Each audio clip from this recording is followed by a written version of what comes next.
السلام علیکم ورحمۃ اللہ وبرکاتہ۔ پیارے ناظرین، آج کی ویڈیو میں ہم بات کریں گے کہ صدقہ فطر کس پر واجب ہے۔ بطور مسلمان ہمیں ان مسائل کا بخوبی علم ہونا چاہیے، تو ویڈیو کو لاسٹ تک دیکھیے گا اور لائک بھی کر دیجیے گا۔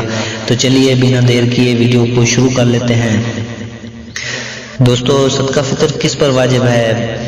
ہر شخص پر واجب ہے یا صرف صاحب نصاب پر؟ نیز صدقہ فطر کا نصاب کیا ہے؟ عام آدمی اور امیر آدمی دونوں کے بارے میں بتائیں گے۔ بس آپ سے ریکویسٹ ہے کہ ویڈیو کو لائک کر دیں۔ دیکھیں، صدقہ فطر اس پر واجب ہے جو صاحب حیثیت ہو، جس پر قربانی واجب ہے، اور جو زکوٰۃ لے نہیں سکتا، یعنی جس کے پاس اتنی رقم ہو کہ وہ اچھے سے گزارا کر سکے، اس پہ صدقہ فطر واجب ہوتا ہے۔ دوستوں، معاشرے میں تین قسم کے لوگ ہوتے ہیں۔ ایک مالدار ہوتا ہے، ایک متوسط طبقہ ہوتا ہے، اور ایک غریب طبقہ ہوتا ہے۔ مالدار جس پر زکوٰۃ دینا واجب ہو، متوسط جس پہ زکوٰۃ دینا واجب تو نہ ہو لیکن زکوٰۃ وہ لے بھی نہ سکتا ہو۔ متوسط کسے کہتے ہیں؟ یعنی درمیانے طبقے کو۔ متوسط پہ زکوٰۃ تو واجب نہیں ہوتی لیکن صدقہ فطر اس پہ واجب ہوتا ہے، اور قربانی بھی واجب ہوتی ہے۔ اور غریب اسے کہتے ہیں جو زکوٰۃ لے سکتا ہو۔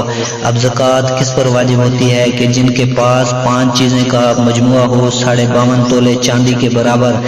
5 چیزیں کون کون سی؟ سونا، چاندی، تجارتی مال۔ تجارتی مال کا مطلب ہوتا ہے جو منافع کی غرض سے خریدا گیا ہو۔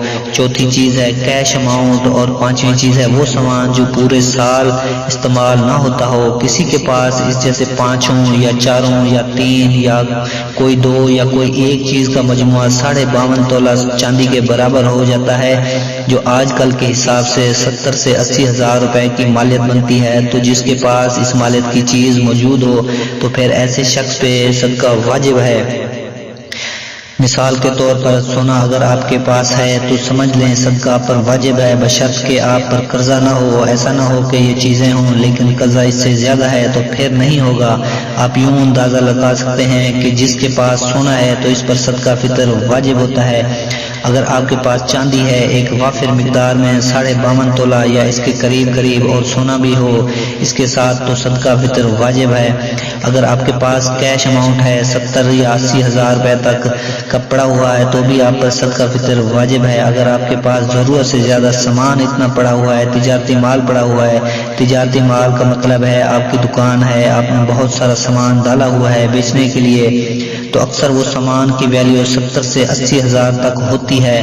یا آپ کے پاس کوئی ایسی چیز پڑی ہوئی ہے جو پورے سال استعمال نہیں ہو رہی، جیسے ایک پراپرٹی ہے، پلاٹ ہے جو آپ نے کرائے پر دیا ہوا ہے، یا پھر اس پہ گھر بنا ہوا ہے جو آپ خود استعمال نہیں کر رہے، یا پھر پلاٹ پڑا ہوا ہے اس کا بس ویسے ہی پڑا ہوا ہے، تو اس پہ آپ پر صدقہ فطر واجب ہوگا۔ تو یہ ایک اندازہ ہے صدقہ فطر کا، اور دینا کس کی طرف سے ہے؟ اپنے نابالغ بچوں کی طرف سے اور اپنی طرف سے۔ دوستو، امید کرتا ہوں کہ آج کی معلومات آپ کو ضرور پسند آئی ہوگی، تو اس ویڈیو کو ایک لائک لازمی کر دیں، اور مزید اسلامی ویڈیوز کے لیے ہمارے چینل ڈیلی انسپریشن YT کو لازمی سبسکرائب کر دیں۔ ملتے ہیں کسی نیکسٹ انفارمیٹیو ویڈیوز میں، تب تک کے لیے اپنا خیال رکھیے گا۔ اللہ حافظ۔